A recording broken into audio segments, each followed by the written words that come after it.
ప్రకటన గ్రంథము 4వ అధ్యాయము 4వ వచనంలో సింహాసనము చుట్టూ 24 సింహాసనములుండెను.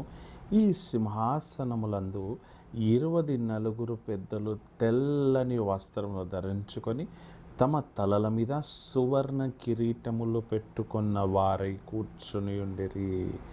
ఈ సువర్ణ కిరీటములు పెట్టుకొనిన ఈ 24 పెద్దలు ఎవరు అంటే వారు 2 భాగములుగా అక్కడ కూర్చుని ఉన్నారు.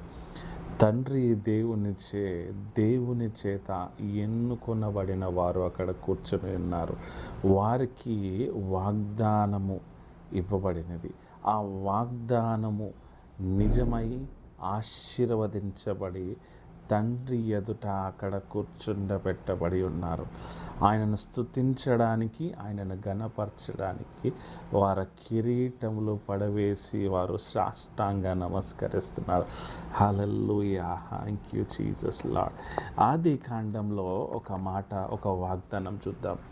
ఆది కాండము 17వ అధ్యాయము 6వ వచనంలో చూద్దాం.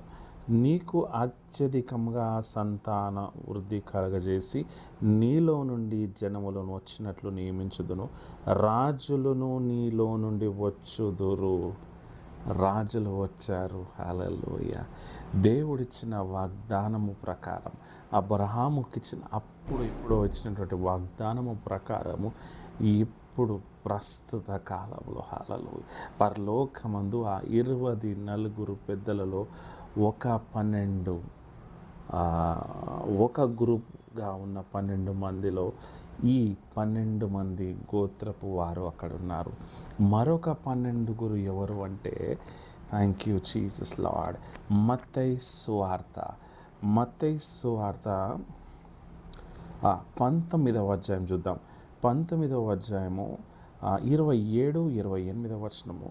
పేతురు, ఇదిగో మేము సమస్తము విడిచిపెట్టి నేను వెంబడించుతున్న గనక మాకేమి దొరుకును అని అడిగినప్పుడు యేసు క్రీస్తు ప్రభుల వారు చెప్పిన మాట, యేసు వారితో ఇట్లా, పునర్జననమందు మనుష్య కుమారుడు తన మహిమ గల సింహాసనం మీద ఆసీనుడైనప్పుడు నన్ను వెంబడించిన మీరు 12 సింహాసనం మీద ఆసీనులై ఇశ్రాయేలు గోత్రపు వారికి తీర్పు తీర్చెదరు. అప్పుడు వారికి వాగ్దానం చేసిన దేవుడు ఆయన శిష్యులు అనబడిన వారికి వాగ్దానం చేసినట్లు వారిని 24 సింహాసనముల మీద కూర్చోబెట్టినాడు. హల్లెలూయా.